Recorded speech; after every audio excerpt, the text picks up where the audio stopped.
Hey everyone, this is Car Ray Rob, where I'm Ray. And I'm Rob, and we want to welcome you to our podcast. Say hello to my little film. Hey there, it'll be just a little while till Ray and Rob spit their spittle. Come on, check out of the hospital. So grab some of your best peanut brittle. This will be a darn good transmittal. And say hello to my little film. We are back to say hello to my little film. We are back for episode 17. Rob, we are back on your turn to present me a movie that I'm going to love no matter what. Yeah, well, we'll see. I'm still maybe making up a little bit, Yeah. but that was ancient I have history. I have old scars, but yes, that's This ancient is history. ancient history. This also now. is like usually the time when you're due to start messing with me again. Oh, yeah, in the lulls, I kind of the hit wave. you one, and then I give you something like lull you back into and submission, then you and slap me in the face with one. Again.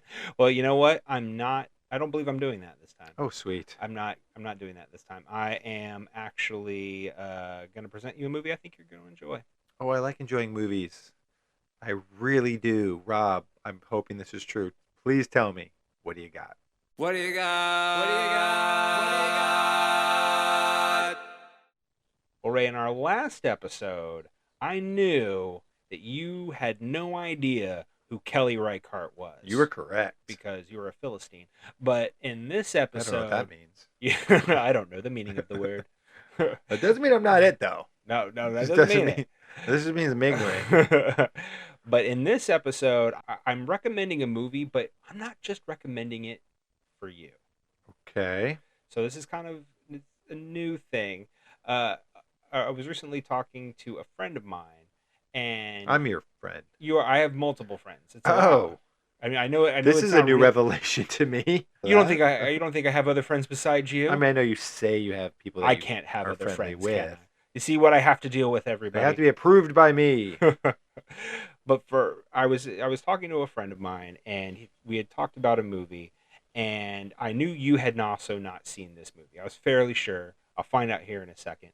But so I decided, you know what, I'm gonna do this movie for this week, and it's by a director that I'm pretty sure you're not familiar with. But again, tell me if I'm wrong. Okay. That would be Mr. Wim Wenders. Yes, I'm very familiar with Wim Wenders.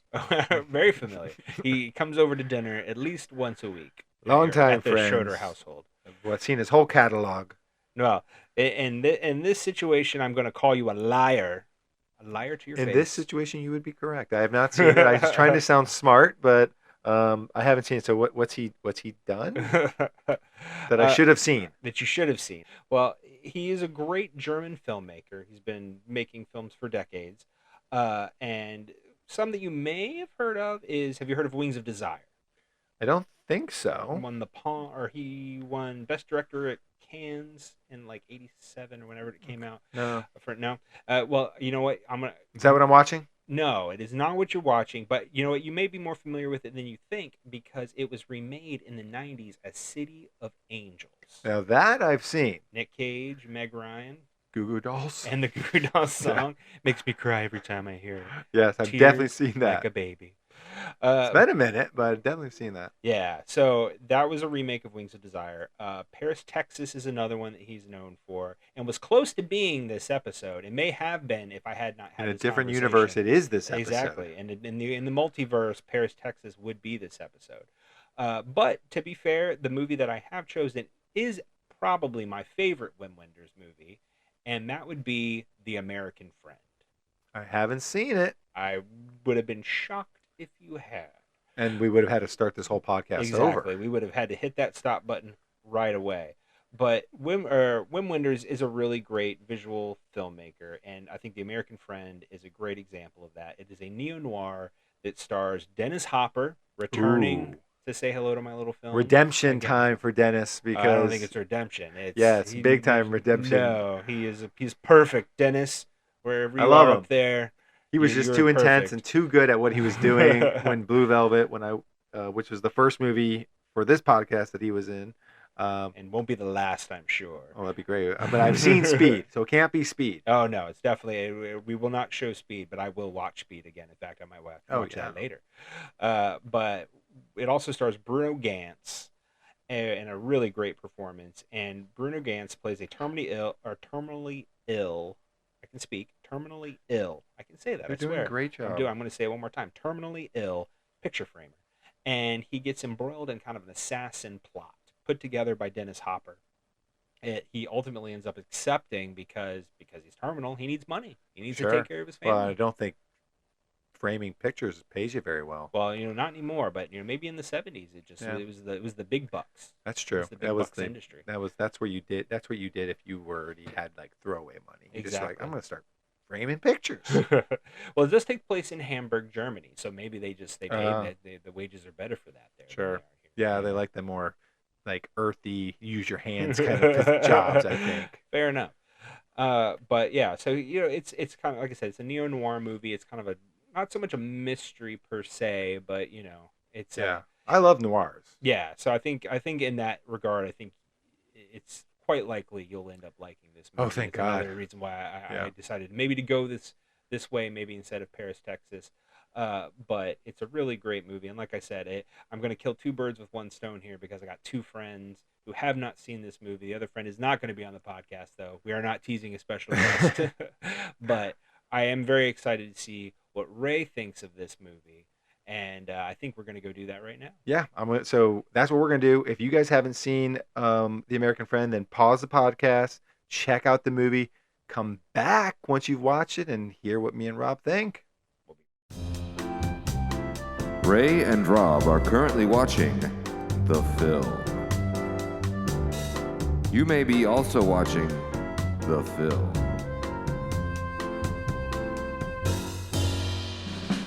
If you're not, then you're listening to me say that Ray and Rob are watching the film.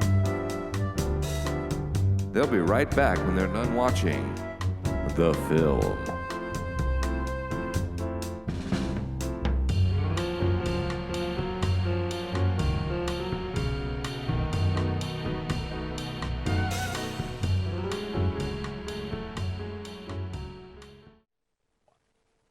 We're back, everyone, and I have to say I love this movie every time I watch it. There's really just no denying it. But The other thing you can't deny, in my opinion, is I just think Dennis Hopper is a weird, crazy dude. yeah, I mean, I think that is the mythos of Dennis Hopper. This is his drug phase of his life, right? Right. I mean, was there ever not a drug phase? Speed. I think Speed was the one movie he wasn't on drugs for the whole time. The movie was called Speed, and he wasn't on drugs. Yeah, I don't think that's accurate at all. Yeah, I might have to retract that statement. Yeah, no, it's funny though, that you mention like what's wrong with Dennis Hopper in this movie, because I think I at least have part of the answer to that.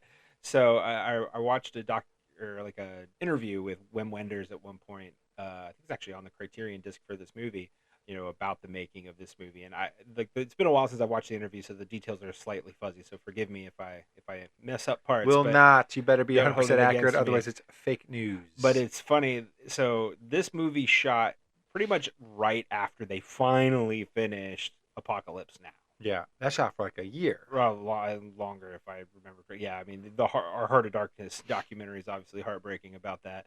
But so, they basically, he had to get on a plane and come to Germany to film this, like as soon as he was done with Apocalypse Now. Well, Wim Wenders, I think it was Wim Wenders himself, had to go to the airport to pick up Dennis Hopper. And so he's in the airport waiting, and all of a sudden, like, he sees Dennis Hopper, what he thinks is Dennis Hopper, is like coming through the airport, and he is still long-haired, sunglasses, cameras. The character from Apocalypse basically, Now. Yeah, the character from Apocalypse Now, like drugged out of his mind, like getting off of a plane, coming to Germany, and I guess he barely even knew where he was. They basically had just rolled him off a set, rolled him over to the airport, put him on the plane, that checks, and just let him cut out. So so he got off the plane, basically, drug, drugged out of his mind. In character. In character still for Apocalypse Now. So it took him a couple days, I guess, to like maybe if I remember correctly, to kind of like get him cleaned up and ready to go. Which is also like he's kind of still got longish hair in this movie, so they got him a haircut and everything, cleaned him up, Yeah. so that he could be in this movie. And I guess it was an interesting shooting experience because he was Dennis, probably for multiple reasons. One, he's Dennis Hopper, so it's just Dennis Hopper. But also, coming off of Apocalypse Now, Tom Ripley in this movie is kind of a weird guy in general. So, it's maybe a mixture of all of that. There was a little bit of tension between Dennis Hopper and Bruno Gantz, because obviously English was not Bruno Gantz's first language. Mm-hmm. So when they were doing their scenes together, he was very much on script. Because I'm learned my lines, so I have to speak my lines. That's kind of how movies are supposed to work. Well, sure. I mean, you can add them when it's your language. You know what I mean? But when you're like, English is not your first language, and your lines are in English. You're very much, concerned about getting them right because, in that regard.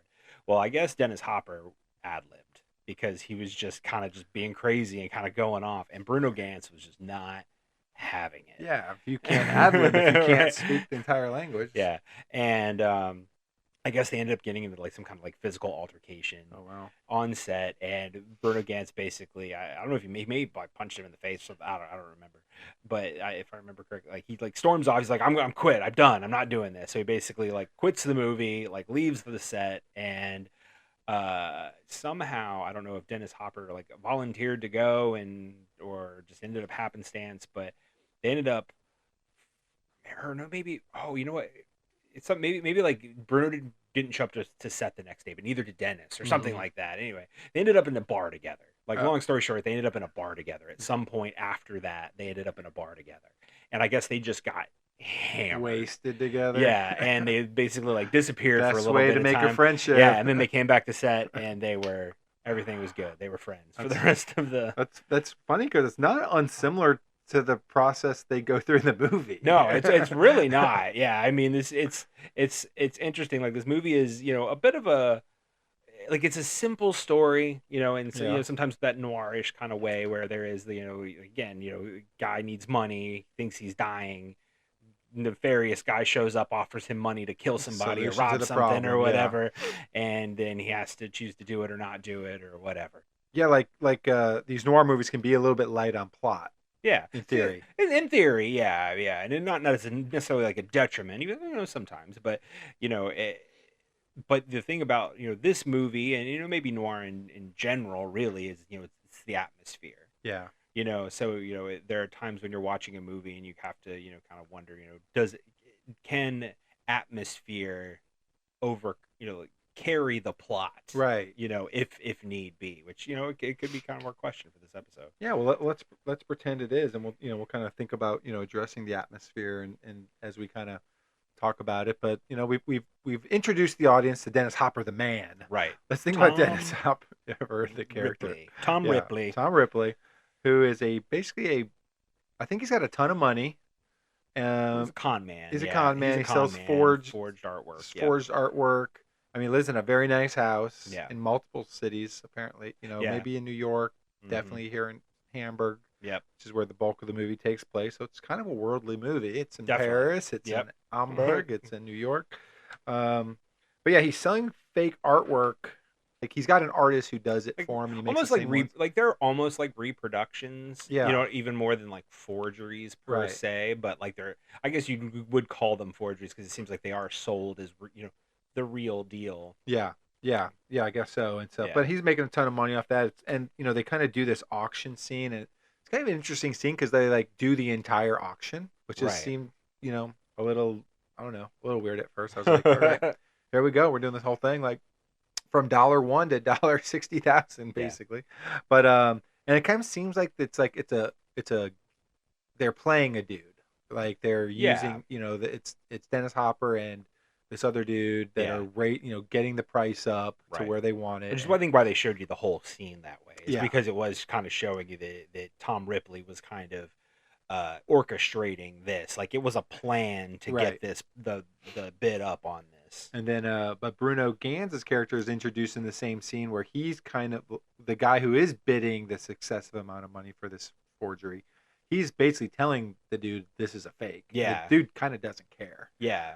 He says he's gonna be able to sell it off either way. You're so. right. Yeah, it's like you can get a good deal in Texas or something, Yeah. something like Texans that. will Yeah, love yeah. this. He's like, oh, Texans Texas, love it. yes. Yeah. But yeah, so Just how little they think of Americans. Yeah, right. They're dumb over there. They'll buy any forgery. and Dennis Hopper kind of hears that Bruno realizes this is a fake, and so they're kind of he's kind of intrigued by him a little bit, and the movie kind of kicks off from there. Yeah. They meet in the next scene, like Right. actually meet. Yeah, like Tom Ripley comes up and offers his handshake to Bruno Gantz, Jonathan Zimmerman in the movie, and and he refuses To shake his hand, right, because he clearly doesn't like him, and has that 'cause he knows that he can tell the aura He's of shifty. bull crap that's Yeah. coming off of him. Well, I guess he says a line that's pretty consequential to the movie, Right. where he says, "I've heard about you." Is that what? Right. the Yeah, line I've is? heard of you. I've Yeah, heard of you in a very dismissive way. Right. And Dennis Hopper doesn't like it. And I guess we'll get Well, to that. yeah, or- we'll get to that. Yeah, It's not 'cause revealed. It's kind of a nothing line when you hear it. right, exactly. But it's interesting because I feel like that's kind of just how human interaction is. Sure. Those intricacies of human interaction. Yeah, we always talk about first impressions, Right. and how that's gonna set you up, in people's opinions and stuff. And so that was Dennis Hopper's first opinion, and he is not a guy you want to have a bad first opinion. Definitely, because it's funny because Tom Ripley is at first approached to do this dirty deed, this assassination, Right. and he ends up turning it down. He doesn't want any part of it by this guy Minot. He's like, no, I don't want anything to do with it, but he kind of intimates like I might know somebody who is, Yeah. because Dennis Hopper, Tom Ripley, has gotten wind that Jonathan Zimmerman is ill and there's something wrong with him. Yeah, it's kind of a muddy. I don't know about. I don't even mean that in a bad way. I think almost like it's on purposely muddied in the movie. Like, he's got this blood disease. It's unnamed, so Right. you can't you don't really know. You can't like me at home nowadays on my phone. Like, I'll look this disease up. I'll tell you how long he's got. Right. But no, you don't really. There's not a name for it, so you're not sure. Yeah. I I think they keep it kind of purposely vague for that reason. Because if they keep it vague enough, they can do whatever they want with it. Right, which is fine. And then Yeah. in Jonathan Gantz's character, like his doctor's saying, "You're probably fine. You'll be Yeah. good for a good bit." Like he's got I think there's like maybe 5 years max on his life. Yeah, deal, but, something like that. yeah. But then he Seemed gets people starting to tell him, "Nope, you're dying any day now." Yeah. And so he's kind of getting these mixed messages. yeah. Well, for a minute. he gets a telegram Right. from the guy who bought the painting, his friend at the auction. Yeah. I forgot his name, but he who bought the painting essentially, and like that was the first one. Like, oh, I hear you're dying. If you need your family needs anything, like let me know. And he's like, Yeah. wait a minute, I'm dying. Right. How did you know? Yeah. And then Bruno Gantz's character, kind of for like the next 10 minutes, is kind of obsessed with figuring out like, am I dying, or Right. who's saying I'm dying, or like Right. why do they think I'm dying, How but do I they don't know? think I'm dying. Right. Yeah. Exactly. So you kind of see this, and it's kind of funny. The pacing of the movie is kind of funny in this part because he's like, he goes to his doctor and he says, "Did you tell anybody?" And the doctor says, "No." Then he goes back to this other person. "Did you tell anybody?" Or he goes back to like the head of the auction, like, "Did you tell people I was dying?" And the guy's like, "Well, maybe." And then he goes back to his doctor and he's like, "Well, am I dying?" The doctor said, "No." Then he goes back. So it's kind of this like, all right, Yeah. I feel like we could have maybe done this in one scene, but it's 4 little ones, which is fine. Like it's kind of real or that way because it's kind of what you would do. You know, but it's very Wim Wenders too. Yeah. Like that's also part of the way that he works. But yeah, that kind of realism of the situation, and I think that's something that we explored a lot with in certain women, and I think does kind of go in this movie as well. There is a certain amount of realism, and there are definitely some scenes that I think you feel it more, and we'll cover those. But I think that's one of the things that draws me to this movie so much is there is like a human element to this. That even with the atmosphere and the style, where like a lot of other noirs, like they're all style. In the movement and the pacing and everything, it's all style. And while there is a heap of atmosphere in this movie, there's still a real human element to it that I think is intriguing. Yeah, and I think some parts of it, like there's some things I think that happen in this movie that are almost comedic, like in Sure. the way they occur, Sure. but the way that maybe because of the atmosphere of the movie and the style of the movie, like it doesn't ever come across as that. Like I feel like when I think about it, or if I read as I read my notes, I'm like, is this a comedy scene? But no, it wasn't. And I kind of feel like, this like I think this is an early example of like, you know, he doesn't know if he's dying or not, but people are telling him he is, and like you could see that played into like a type of a comedy movie, like, Right. am I dying or not? Yeah. You know, but it's not obviously it's not played that way. And like, there's a couple other scenes I think like express that well, and I think that's real life. I think like the comedy of real life is sometimes the darkness of like a dark comedy, you know, Definitely. of real life is like, you know, a lot of this stuff we do is just plain right stupidly funny, but it's tragic in our opinions when we go through it. Definitely. Well, and especially in a situation where you're not trying to play it funny. You know, often Right. I'll say like you play something straight and you get a way funnier reaction. Like Team than- America, Right. World Police, Sure, play you it know, where it's straight. just like you're just playing it straight, and it's like, you know, I think it's in this movie it can definitely kind of stray into that a little bit with some of these characters. I think some of the introductions to Jonathan Zimmerman as a person is interesting. Like, you know, obviously the auction is a good one because it shows that he's knowledgeable about what he does. You know, then you know, later on they move after, you know, Ripley turns down the offer. You go to the shop where he works, and you kind of see the lady who like that. It's one of the funniest parts of the movie is the lady who like he's like, it's 80 francs now. It's like it's 20 like you're 20 She's marks. like, we or agreed 20 on marks 60, more. we agreed on 60 marks, right? Yeah, it's no, it's 80 now. 60. There's Okay, 60. 60. And it's funny because again, you're talking about a comedic moment. Exactly. All I could see was Jim Carrey going, I was robbed by a little old lady on a motorized cart. Exactly. Like, That's what like I'm watching. That's a scene, right? Perfect scene where I'm like, am I laughing at this? Is this? It's because it's not really played for laughs. It's like played for like, no, this girl's trying to scam me. Right, Like, yeah. but it's funny. Like, no, Yeah. I'm losing $20. It's not funny. Like, it's hilarious though. Right, yeah. So I thought that part was really great. But again, it kind of gives a bit of a pushover in that way. Like, you know, he's not a very like forceful confrontational person. So I thought it was a great again, part of his introduction. But then, you know, Tom Ripley comes. And I think this is another great part of it too, because this is a great scene for me where it kind of pits the two of them against each other, like where they are a bit. You know, when they're talking about the craftsman angle of it, it's like, you know, some people have it and some people don't.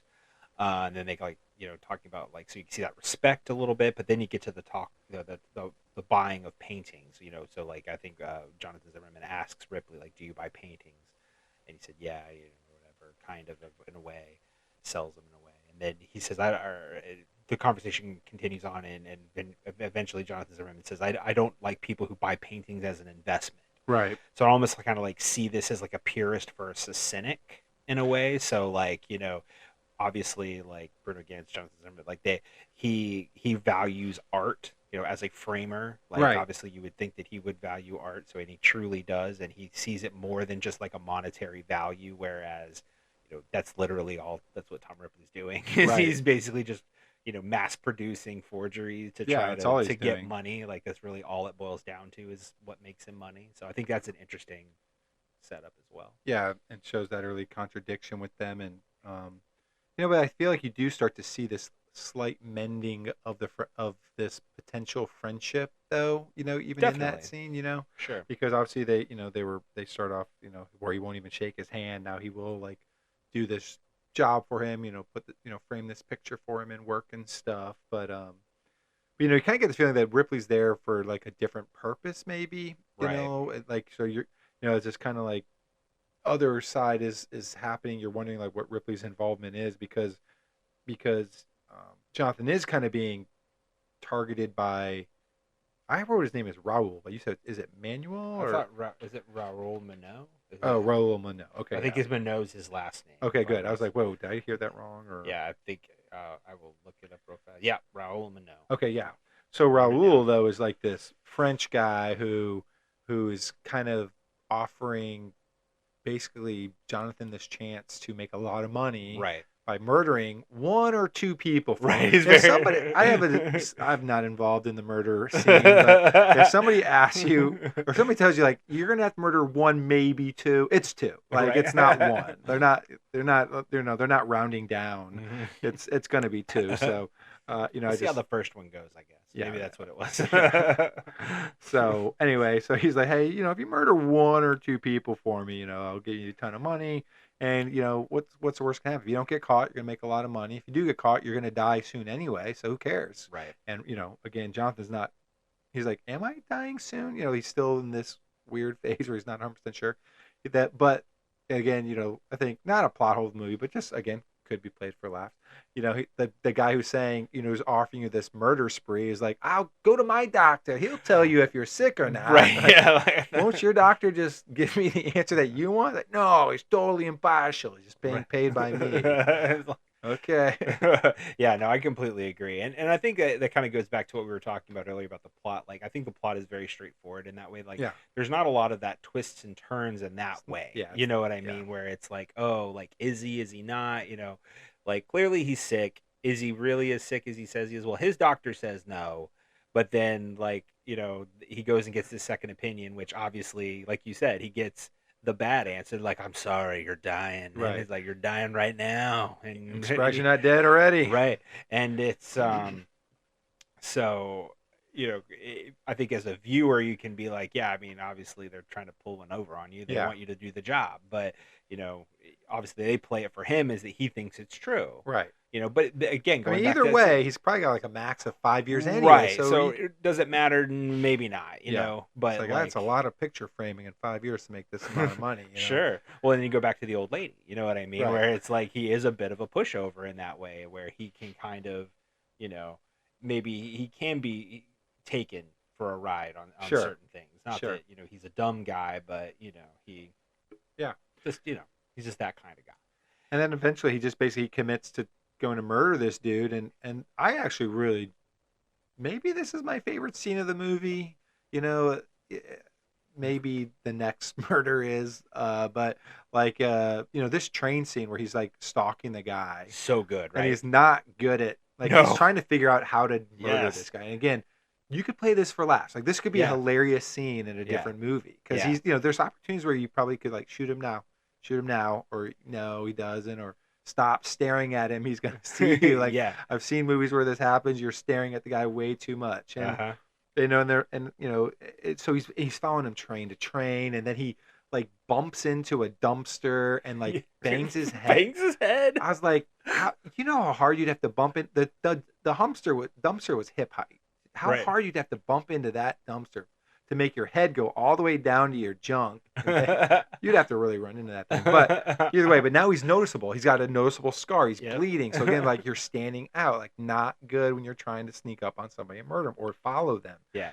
You know, but again, like, so this, like, not funny, like, it's played really well. It's tense. Oh in my the God, movie. the tension just But boils. but It like, does. as you Slow talk as about butter, it but sounds like this boils. is it almost sounds like it could be again a comedic scene, but Yeah. because of the atmosphere, because of the style, Yeah. it's played very tense. You know, very limited music. Yeah. It's very tense, and you're just like, kill him or get the hell out of there. Like, end this. It goes back to what we were talking about earlier about those like human elements. Like, I feel like this is a scene that like portrays that perfectly. Yeah. Where it's like, you know, like the style and the atmosphere of the shot structure and the editing, it is very tense, like you said.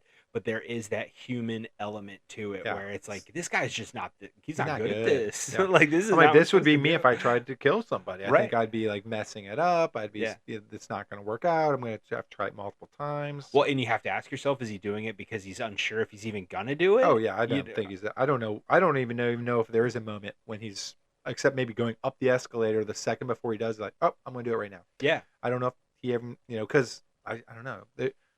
He's so unsure the whole time, and it just seems like he's just going to follow him for days. Yeah, absolutely. And And it goes on long. You're right. Yeah. It is a long sequence. Like, Yeah. it's not, you know, It goes through multiple train rides. yeah. Mm-hmm. And then on a platform, and then up an escalator, and Yeah.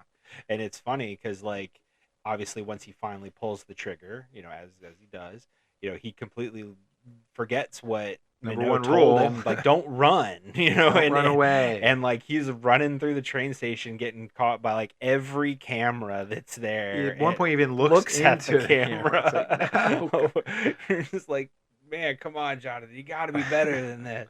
Again, And- yeah. I will say, I think that's something they don't do anything with in the movie, and I'm kind of glad they don't, like, that the police don't, like, that there's not some B storyline that starts up with a detective trying to capture him. Right. Like, that Yeah. would not be fun. Like, Yeah. I just don't, that wouldn't work in this movie, so I'm glad they Sure. just like, all right, yeah, you know, we kind of screwed it up. It wasn't perfect. He lives in a different country. It's the 70s. He got away. Yeah, absolutely. I think, yeah, I think I'm perfectly fine without that kind of B storyline, especially because I mean, really going forward, I mean, the Jonathan Zimmerman storyline is compelling. You know, as you kind of see him, like, you know, descend further and further down this spiral, Yeah. and then, like, you know, I guess parallel with Tom Ripley, and when they finally converge, it's just, Yeah. it's so good. I think after the murders, both of them, and I think like this first one is, you know, especially the, you know, he goes through these like whirlwind of emotions. Definitely. You know, where it's like sometimes like he cries, he screams. Mhm. There's maybe a smirk, like he is proud of what he did. He's like, I did just make a bunch of money for my family or something. So Yeah. there's this little hint of a smile, but doesn't Mhm. last long. And Yeah. you know, He smashes a frame at one point, like in his shop. Yeah. Like, with, like, you see that regret. Like, you just, definitely, that's you know, something so he takes so much pride in. You know, right, that's his work. Yeah. He just destroys so, it. you know, congrats to Bruno Gantz there, because he pulls off, I think, of this complicated like dude who's, like you said, kind of spiraling because he took a life, Yeah. but he's also like not. He's not. There's, like you said, there is regret there, but there is also like, I'm kind of proud of what I like. Right. Maybe of what I accomplished. Maybe, like I said, just seconds of it, milliseconds Right. of that Well, emotion.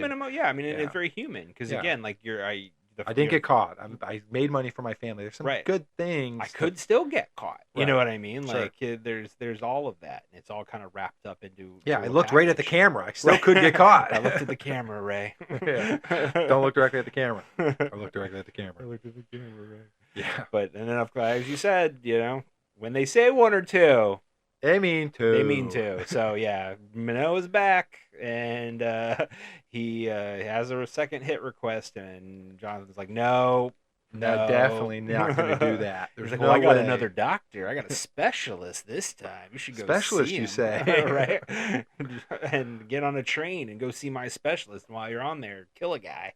Like, He's like, well, I'll go to the specialist, Right. but I'm not going to kill the guy. Yeah. But I think, you know, too, like, this is, you up the ante a little bit. I think killing a guy on a train is a little bit more intense, you know. Definitely. I think he kind of says, like, you probably should get somebody a little more professional to do Right. this. And he's like, nah, you'll be good. Yeah. You know. Well, and especially, I think, you know, kind of going on to that tangent, I think there's that scene between Ripley and Minot in this point where, you know, it kind of builds on that, builds on what the relationship there is between the two of them, you know, and maybe the mutual respect or even like a caring almost, Yeah. because a worry, protective kind of thing. Because I know Ripley, you know, when he finds out that there is another one, and he's like, you know, what are you doing? Like, no, like, get somebody else. Like, what are you Right. doing? Like, don't do this. Yeah. And then, like, he won't ever do it. You know, 'Cause he I even think- tells him, he won't ever do it. He won't Yeah. even do it. Because I do think Tom is the one that probably put out Jonathan's out there to do the first one. Oh, absolutely. Yeah.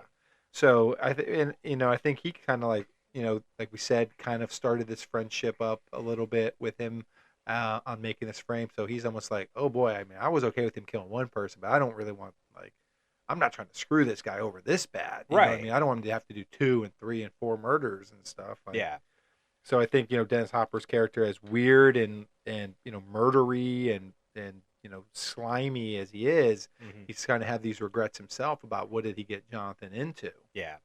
And then, you know, after, you know, he decides he's going to do it, like, he, or like after the offer's made, like, you know, Tom goes back to the shop to pick up his picture. It's not ready yet, but he gives, you know, Jonathan a gift, like this little, like, optical illusion thing. Like, Yeah, maybe, like, nudie pictures. yeah, with little nudie pictures. But it's funny, there is an interesting motif of those little things, like, like optics, like, throughout this movie, Mhm. which I thought were interesting. You know, like little devices, Yeah. little things like that kind of, you know, played on optics and things like that. Which, you know, I wonder, you know, Wim Wenders was a photographer, you know, at one point as well. So, you know, maybe that's, you know, kind of part of it, you know, interest in that. But I do think that there might be some kind of like deeper meaning behind that, you know, Yeah. like just the way you look at a thing or something like that. You Yeah. know?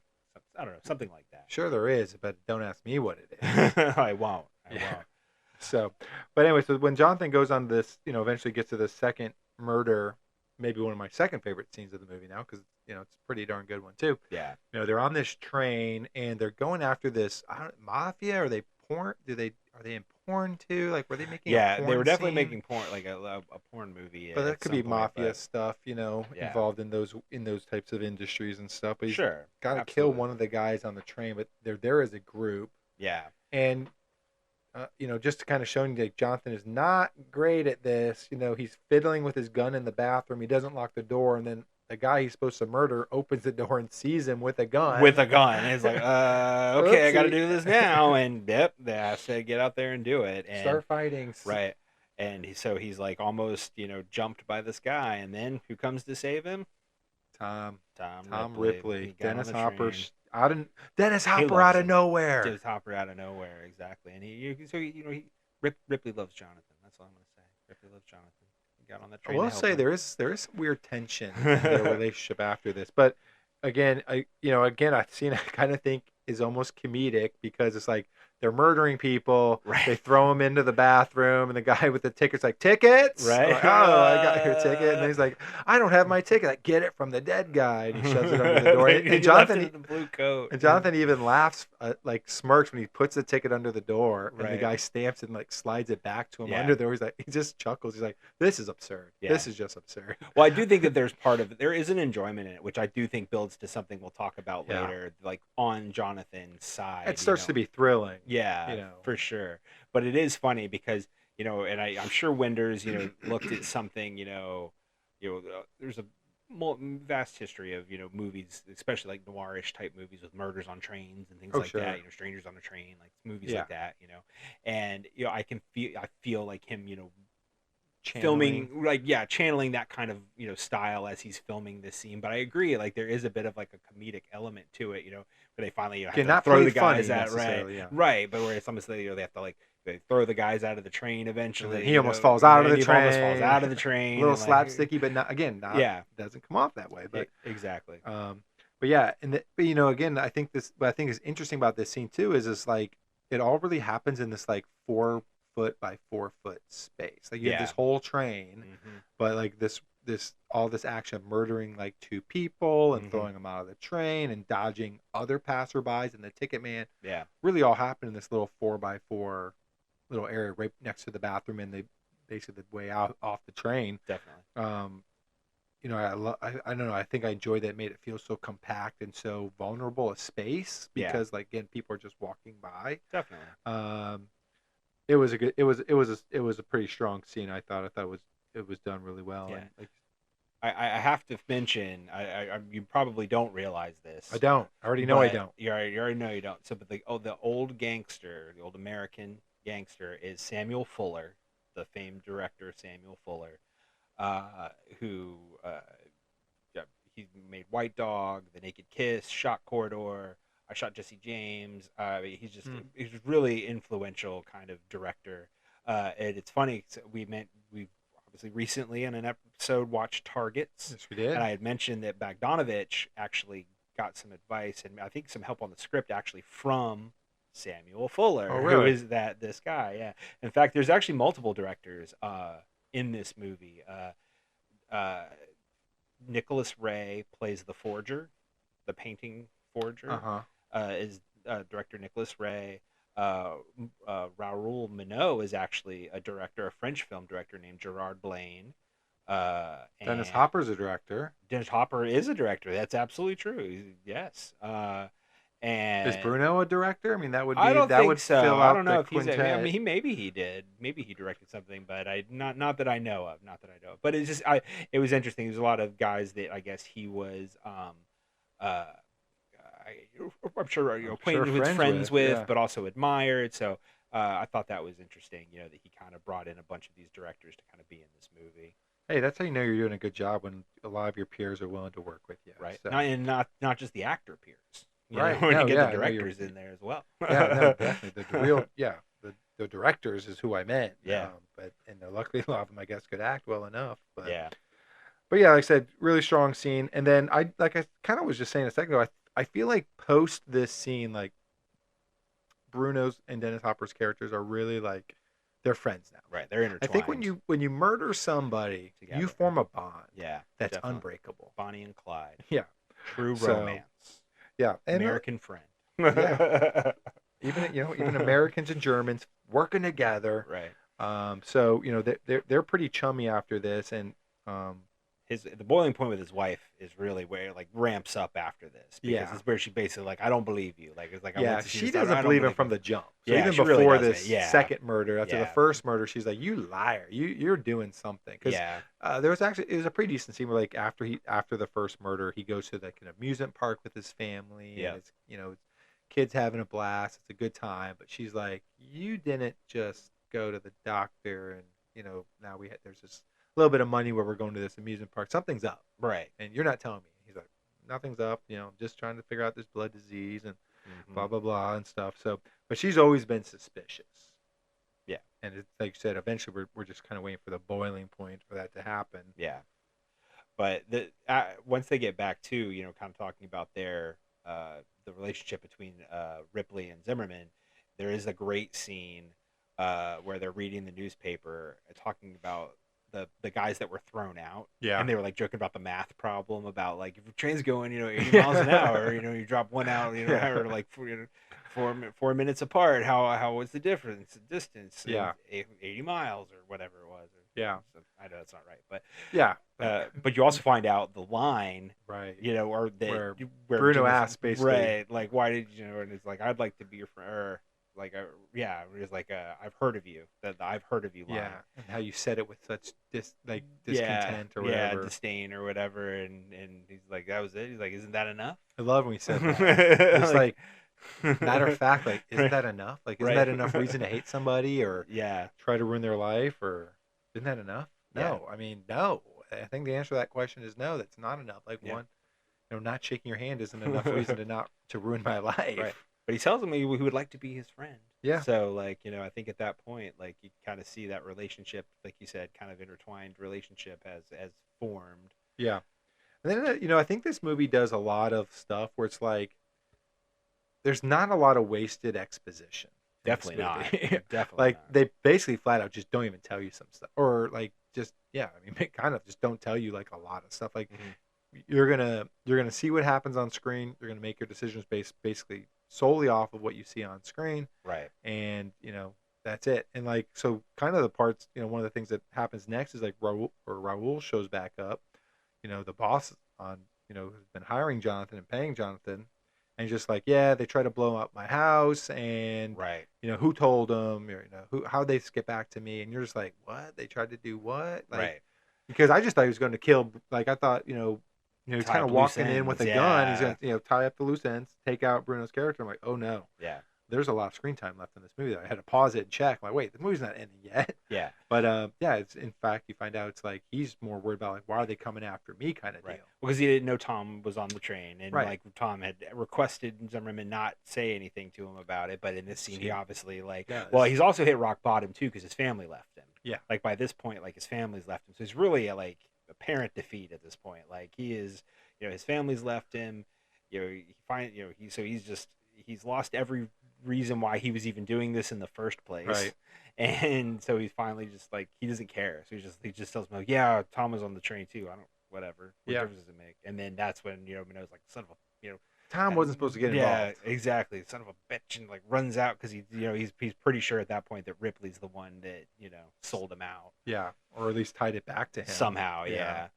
And so John and Tom get back together because Right. Gang's Tom- back together. Yeah, because Tom, Tom knows, well, if they're getting after Raul, they're coming after me next, and so come help me. Yeah, so it brings him home back to Yeah. the house. Which this I love this sequence too. Like, this sequence is great. Like, at the house, and they know that they're coming. They know the gangsters are coming. So they're kind of setting up around. They have Ripley has Zimmerman get down in that little trench. Yeah, he's got a little trench outside his house. Which, I mean, the basement. I've actually seen that up north and with houses with basements and stuff, especially if it's like more like an apartment, almost like basement, because you could exit out, another exit or whatever. Seems like it'd get filled up with snow Or like- water too. I mean, Yeah. they do, and it's not untrue. There's definitely some drainage down there, I imagine. But what I love this part too, like again, kind of with their relationship though, because there's that part when he like, uh, what does he bring him? He's like, Sandwich of I brought you something to keep you alive. Right. I'm thinking about you all the time. Yeah. Like I just like that interchange is Yeah. so. That's why I said there's something good. weirdly almost sexual between Right. their friendship. Like it's not. I think that's all but- Dennis Hopper because Yeah. man, that dude just oozes sex. And then as soon as he tries to give him the sandwich or whatever it was, it just falls off the plate. Right. Which is why we don't even know what it is because it's on the screen for like only a second. But, yeah, And then he's like, "Well, can I have a cigarette or right. something else?" It's like, "Yeah, you must be freezing out there." yeah.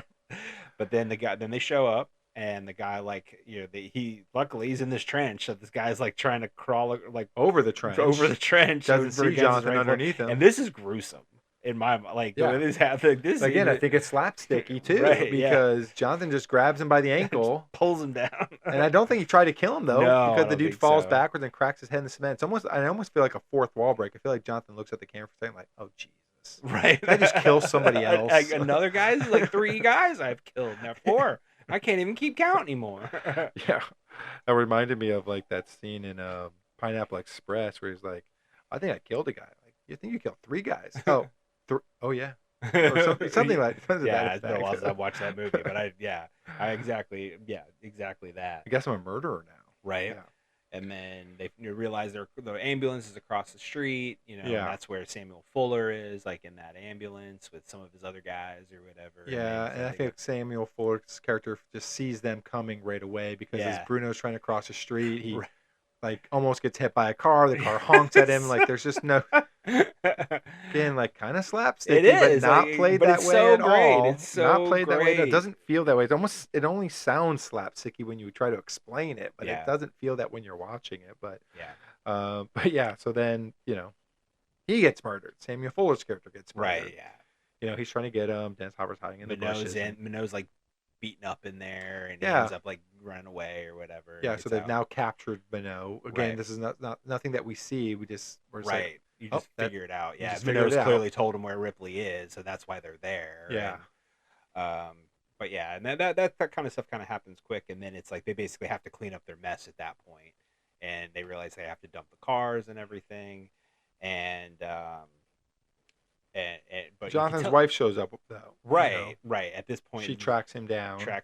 and you can tell there's something wrong with Jonathan at this point. Like something's kind of off with him. Yeah, he's like either checked out mentally Right, or exhausted, something's yeah. like not right. Just something's not right. He's just something snapped in him, or I think Tom says he's just exhausted. Yeah, that's what he tells him. But yeah. but Or it's tells more his than wife. that. Yeah. And they have to convince her to drive the second car so they can dump the ambulance, and so she obviously does it because I think at this point, I think this is a very interesting point in the movie where, for me, I think Jonathan's really come to grips with who he is, or like who he's turning into, Right. like who he wants to be and who he's turning into, and especially with his wife there, like after having lost her and having her come back, he realizes like, I love her. I want my family. Like, I don't want whatever the hell this is that I am now embroiled in. Yeah. But we need to finish this still. But it has to be finished. I But think it that's has big to too, be because when finished, she's yeah. talking to him, he's kind of ignoring her because he's like, "This has to get done first." Like, Yeah. I want to do that, but this has to get Yeah. done first. And even in this scene, like she confirms, like they faked the report, like the Yeah, medical report. yeah. Like I talked to your doctor. Like they have faked the medical report. Like this is just stop. Like we need to do this. Bro. Yeah. Like we're just stop. Like you need to get out of this. But like you said, at this point they're in too far, so they have to. Yeah, They I feel have like- to at least do this last part. Yeah, even if he doesn't like Tom or think, I'm not sure if Tom was necessarily maybe in on that part of it, but again, Tom did send him down this rabbit hole, but Right. he definitely wants to detach. But again, there's that background thing that something has snapped in him, or something. It feels like something has snapped in him. It's not. Yeah. Everything's not working. He's kind of sings to himself a little bit, like Mhm. something's just wrong. Yeah. So they But get out to the beach. Yeah, they go on a road trip, Yeah.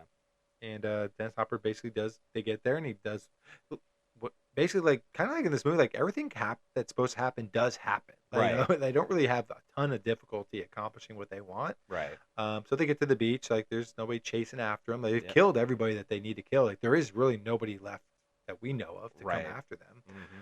So they burn the ambulance. He burns the ambulance. As soon as the ambulance catches fire, like Jonathan and his wife are out. They're Yeah, out of they there. just leave Ripley right on the beach, which is great. Like that part when he's chasing him down the beach is so good. Yeah. And like I said, I think for me it kind of it's that moment of redemption for him where it's like I'm leaving Ripley behind In is the I, rear view, literally right, in my in the rear rearview view mirror is this isn't who I am. It's not who I want to be. It's not the world I want to be a part of. I want my wife. I want my child. I'm out of here. Right. You deal with it, Ripley. Bye. Right. And so you kind of get that moment of redemption, but it doesn't last long. No, because on the way back, he starts, basically kind of fades out. I Yep. can't remember. I didn't write down the line, but he kind of like, why is it getting so dark? Yeah, why is it? Yeah, something along those lines. You Like, why know, is it getting so dark? And then he kind of like, I don't know, they drive up what? Yeah, I think what- he some ends kind of- up like some veering kind off of ramp the off road, the yeah, to stop the water, probably stop some type Yeah. of flooding, but mhm, veers embankment. up an embankment, and Yeah. they don't really get in a car crash. So I don't think the No, car she crashes at stops. all, She but pulls the emergency brake and yeah. stops. But before- he passes away. yeah. So was it the blood disease? Was it stress? Was it was the fake doctor right, or was his doctor wrong? Like it's kind of a little bit ambiguous about like what exactly kills him, or what's Yeah. what sped up this blood disease, or whatever however you want to frame it. But it was too much for him at the end, and he dies in that moment. Yeah, there's a part earlier in the movie where I remember the doctor like tells him you're not supposed to exhaust yourself. You're not supposed to Yeah. exhaust yourself, and I think that's Well, maybe yeah, why like- it maybe exacerbates the Yeah. blood disease. As that we he said, has or Tom did whatever. think he was exhausted. Yeah, so I think that's why why Wim Wenders had that line in there. Yeah. Specifically, like he's exhausted, which he's not supposed to be, and Right. this is why. So I think that's probably part of it. But yeah, and then Ripley's on the beach, like talking to himself, like, "Oh well, we made it anyway, Jonathan. the Be end. careful." Yeah. Like, but it's Not like, to be. yeah, maybe in his mind he knows he's not gonna live, or he's not. I don't know. Yeah. Take that for what you will. If you think that Ripley just somehow knows that like he's not surviving this or whatever. Yeah. And, It's just interesting thing because Ripley only came back into his life to save him, right. to try to help him. I think he literally said at one point he was trying to stop the second murder from happening Right. because he knows what's going to happen if Jonathan keeps doing this. Probably it's what happened to him. I Yeah. would imagine who knows how many murders Raoul's made him do. But it's kind of funny because at the end in this final scene, I kind of feel like Jonathan feels a little, or not Jonathan, but Tom feels a little antagonisty as a character a little bit, but it's like Definitely. he's not really like, Yeah. or he tried to redeem it, but he again a lot of this is his fault. Right. Well, and again, I think it kind of goes back to what we were talking about earlier about that setup about the two sides. Like Bruno Gantz sees himself as some kind of purist. You know what I mean? Yeah. Where it's like he appreciates things maybe on a truer level, and he sees like the cynicism of like who Tom Ripley is as a con man, forger, whatever. And I think, at this, like I said, by the end of the movie, having, kind of dipped his toe into that world for necessity, again, Mhm. for money, that kind of thing, he's realized that, yes, he doesn't even want the money. I remember like after the second murder, he even like offers it to Tom. Right. Like I don't even want the rest of the money. Like you take it. Like I don't even want it. Like Yeah. at that point, it's just like I just don't want to. I don't want to be a part of this. Yeah, I didn't realize he was selling his soul too, and that's Yeah. what's weighing on him. Definitely. But it's a great Dennis Hopper movie for me. Like I think his performance is great, and he's not on screen as much as Bruno Gantz is. No. But obviously Bruno Gantz is great in this movie too. But for me, and one thing I want to talk about real fast, I always think it's interesting, as an American, watching a movie like this, there's the way he's kind of portrayed in this movie is interesting.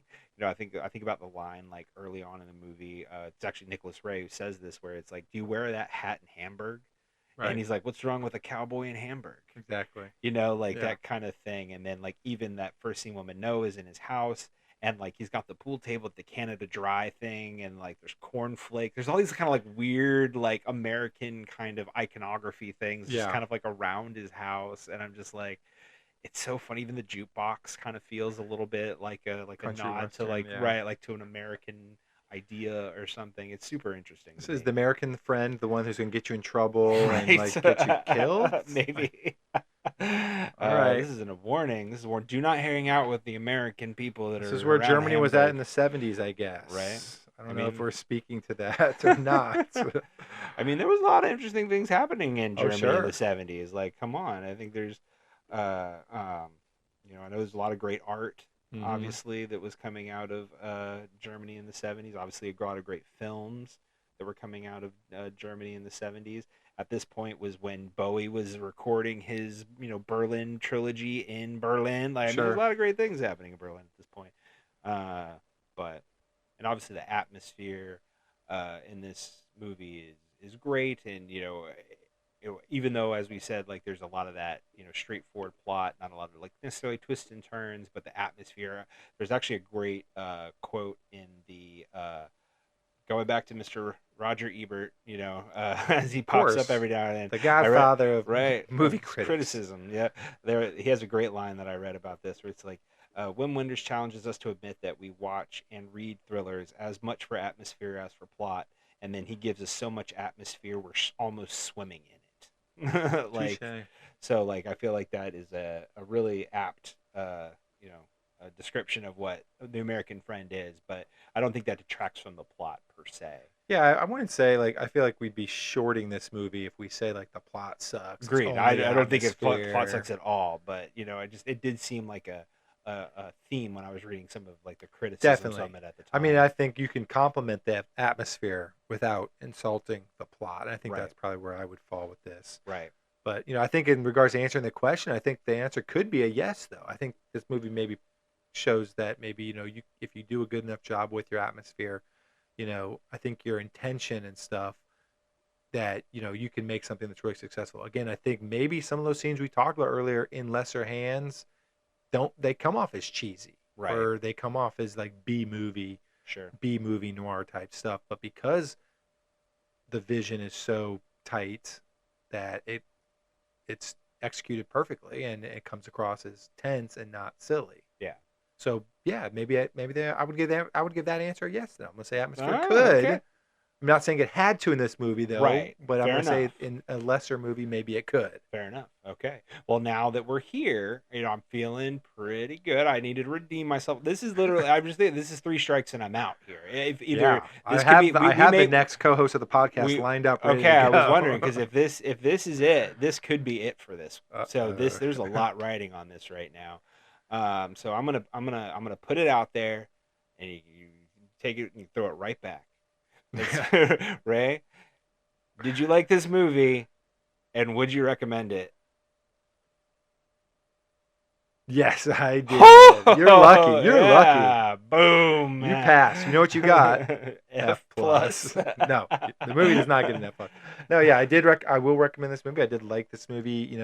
It's quiet, which is Yeah. fine though. I think, like we said, I think we talked about some of the stuff that was just executed really well. I think some of the scenes pull off that tension. It's a unique twist, I think, on a noir type movie. It's not just a detective trying to Right. Yeah. a detective type movie trying to find this burglar or something like that. This really is about the burglars in Right. some way. So yeah, I think you're going to see a movie where there's interesting relationships, there's tense scenes, there's a character arc. It's a de-evolution, Right. a devolution, De-evolution. de-evolution of a character instead of an evolution of a character. But they De-evolution and then a re-evolution, because again, like I still say at the end, he kind of redeemed himself. Sure. He kind of left all of that behind and Yeah. made the right decision. as he was on death's door. So Right. yes, I totally agree with you there. But yeah, I think for those reasons, I have to give it a recommendation. Check the movie out. Definitely, that's awesome. It's a beautiful movie. We didn't talk a lot about the cinematography, but I feel like the movie is absolutely beautiful. It's stunning. So yeah, I'm super pumped that you like this movie. I believe everybody else will. So definitely watch this movie if you haven't done it yet. All right, Rob. Well, as our time here with the American Friend is winding down, before we go, what you been watching? Well, let's see. I got a couple things to talk about. We watched, let's see, A Quiet Place Day 1. I haven't got to that yet. Yeah, it was one I will say I was hesitant going into because I really loved the first one. Yeah. I thought the second one was fine. And then this one, when I first saw the trailer, I was really worried that they were going to do the thing where they felt like it had to be big. The first two movies were, somewhat smaller in scope. Yeah. And I really was afraid that with this, being day one, you could tell it was in a big metropolitan area. Like it was just gonna, it was gonna be big, an alien invasion. Right. But I feel like they did a really great job of balancing the two. Like we're finding a nice sweet spot in the middle. Like it was in a big location, being on the Isle of Manhattan, but it really felt why is my mind going blank? It felt It's very always blank. contained. That's what I was thinking. Yeah. Contained with the main characters, which was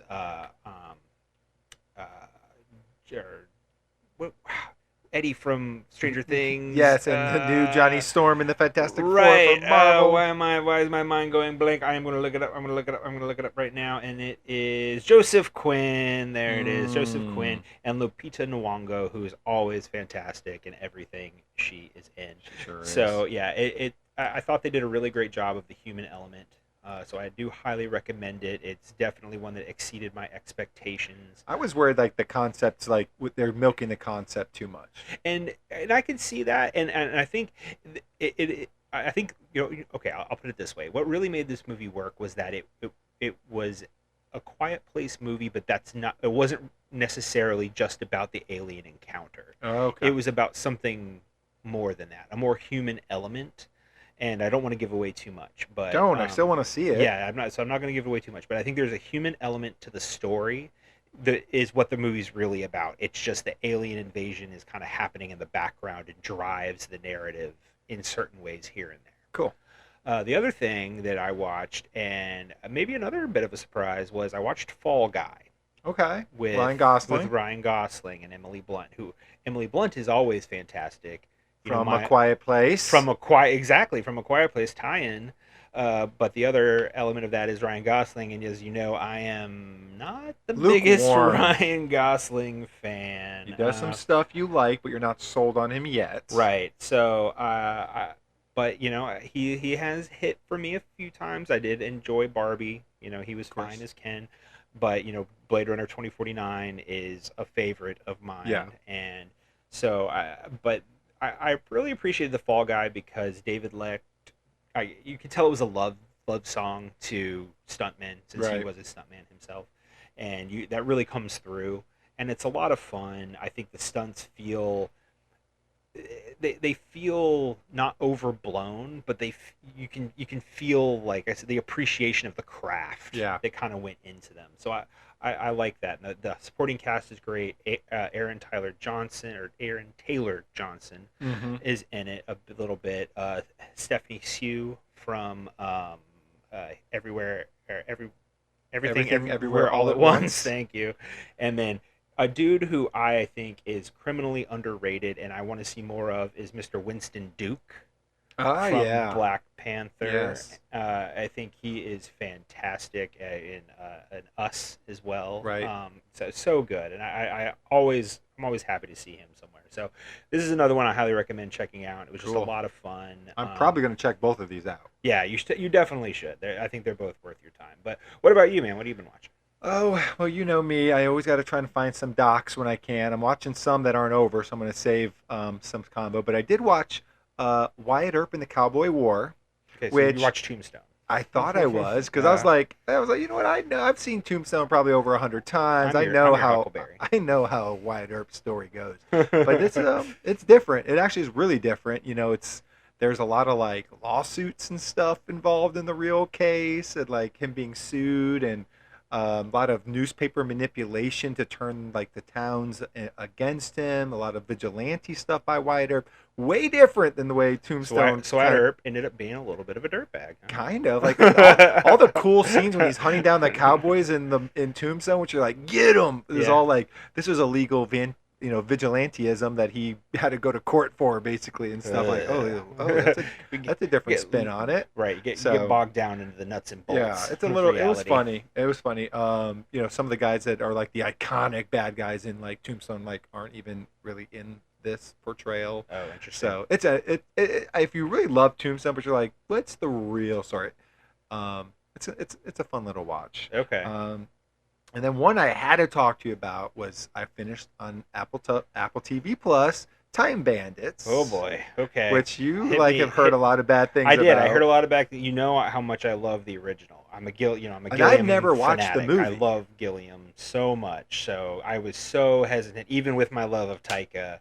Like I was a bit Yeah, hesitant about I this. mean- I have been hesitant to give it a chance. I liked it. Like I thought the But characters. you haven't watched the original. I've never movie. seen the movie. Yeah. So, there but you go. I like. So maybe maybe before the next podcast, I'll watch the movie. Then I can see if We it should do swayed me. that. But I found the show to be funny and I thought I thought Lisa Kudrow was great. Like Mhm. I thought the way her characterization was really great. I mean, it's got Taika and Jeremy Clement from the vampire show we love. What We Do in the escaping me Shadows. right now.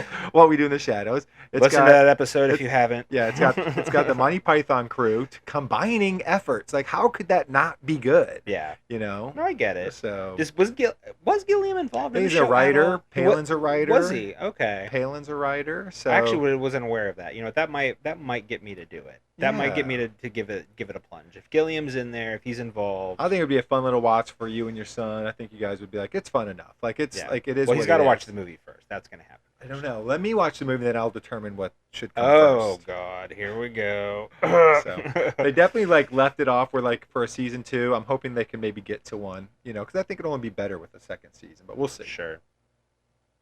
All right, Rob. As we wrap up The American Friend, not only did you have a little bit of a redemption here, Dennis Hopper had a redemption for me. This is He had a a love story all around. Yeah, thank God, because he needed it after Blue Velvet. He was too weird and too scary here, and he's the proper amount of weird and scary. in this. He went right up to the line, didn't cross it. And if people don't want to see me get weird and scary, Oh boy. what they have to do is they have to subscribe to this podcast or like the podcast at the very least, preferably both. Both for sure. Review the podcast if you're able to on your podcast provider, and if you leave us a 5-star review, one day we're going to read it live on air. It's a life goal. As was redeeming myself. So we are now 2 in a row. We are back here. We're back. At Car Ray Rob. 2 in a row of us liking each other's picks. We are going to be back in 2 weeks. We're going to see if we can keep this trend alive. And Pressure's on. is back, yes, with that recommendation. So we should see if he can pull out something that I like. Maybe not. But you're not That's going to the want goal. you're not going to want to miss it either way. If you like The American Friend, if there's a comment section on whatever platform you're on, go ahead and leave that comment. Let everybody know. Let everybody know if you didn't like it. That's okay too. Also, any recommendations for Ray and I and movies we should check out, or anybody else in the community. But until next time, this is Car Ray Rob. Where I'm Ray. And I'm Rob. And don't forget, be defined by the films you love, not the ones you hate.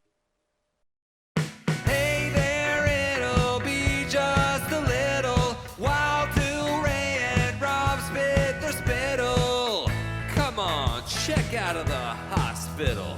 So grab some of your best peanut brittle. This will be a darn good transmittal. And say hello to my little film.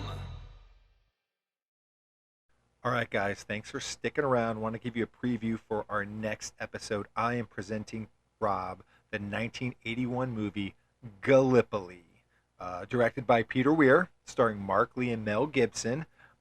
Great little war movie that I think has a ton of heart, way more heart than you expect for a war movie. I really think Rob's going to like this one. I'm hoping he does. So if you guys haven't checked out Gallipoli yet, set some time aside these next couple weeks. Go check it out and be ready for our next podcast. Talk to you then.